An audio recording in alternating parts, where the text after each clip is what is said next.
Well, kahit saang gubat, may ahas. Kahit saan yan. Ngayon kung ano-anong pinagsasabi nila na mga kasama, malinaw yung aking resignation. Ayan, nakaharap sa inyo at siguro kayo'y nakabasa na. Wala akong sinasabi against the NBI. Mahal ko pa rin kayo. Nalulungkot lang ako that I have to lumabas dahil sa kagagawa ng iilan.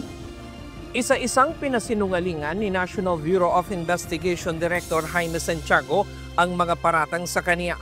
Ayon sa direktor, ayaw niyang maapektuhan ng paninira ang kaniyang reputasyon kaya humantong na siya sa pagsusumite ng irrevocable resignation nitong Biyernes. Kung ang daming bumubulong, ay yung lies pagka repeatedly said, nagiging totoo. Yun ang iniiwasan ko. Ayokong masira ang pangalan ko, ayokong masira sa ating Pangulo. Kung marami ang nalulungkot sa kanyang pag-alis, pero may ilan anya sa loob mismo ng ahensya ang hindi natutuwa sa kanya. Mariin din itong itinanggi na mayroon siyang kolektor ng suhol. Hamon niya sa mga tauhan ng NBI, ibunyag kung may inuutusan siyang sinuman para mangolekta ng pera. Yung pinagpipilitan, si Paul Tangkad ay kolektor ko. Mga kasama, uulitin ko, andyan ang members ng media. Titingin ako sa inyo eye to eye. Tumayo ngayon ang inuobliga ko na magkaroon ako ng lingguhan, monthly. Tumayo ngayon, parang awa nyo na. Kung meron akong inuutusan sa inyo na magbigay sa akin ng pera. Aniya maraming nangyaring irregularidad sa mga operasyon ang hindi na niya isinapubliko. Ngunit pinaimbestigahan niya ang mga sangkot sa katiwalian.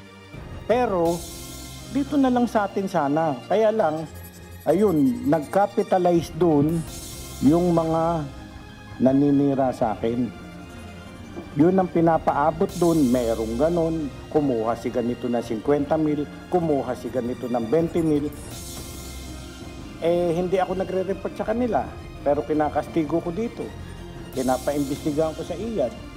Mayroon naman umanong iba na pilit iniuugnay ang kanyang resignation sa ibang issue, gaya ng vlogger na nilagyan ng kulay politika ang kanyang pagbibitiw. Bilang panghuling hiling sa NBI, nais niya itong paimbestigahan. Ayan, mahirap ipagtanggol ang administrasyon na ito. Madadamay ka sa kapabayaan nila. Mariosip, wala akong, he's putting words on my mouth. Wala akong sinasabing ganyan. At pinapaimbestigahan ko nga, makuha itong banat bay na ito and throw him all the books. Ano na yung sobra na. Yan ang mga isang reason bakit ako ayaw na. Sinabi ko raw, well, something like the NBI is run by mafia. Sus Mariosip, wala akong sinasabing ganyan. Alam nyo mga kasama, hindi ako kiss and tell. At yung mga magagandang pinagsamahan natin, tinetreasure ko yan.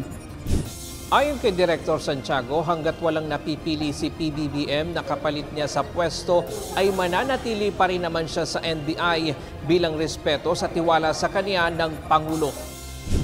But then, out of respect, respeto sa ating Pangulo, na siya ang pumili sa akin dito.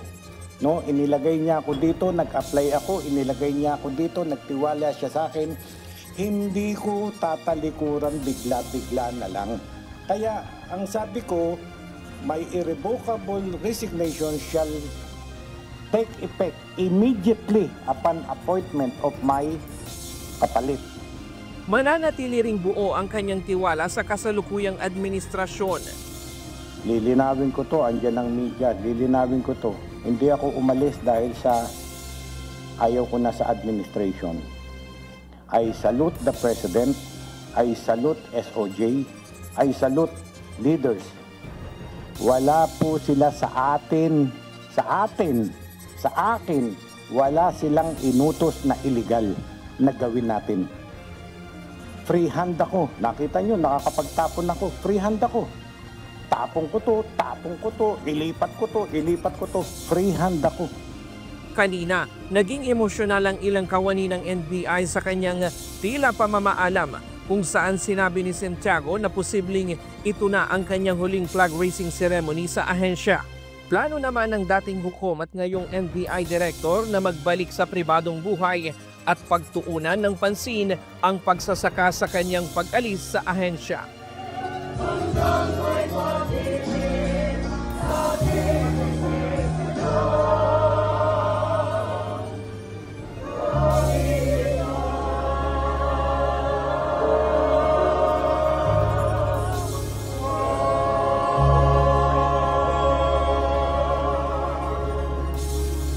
Ryan Lacanlale, UNTV News and Rescue. Diyos ang aming sandigan, serbisyo publiko ang aming pinahahalagahan.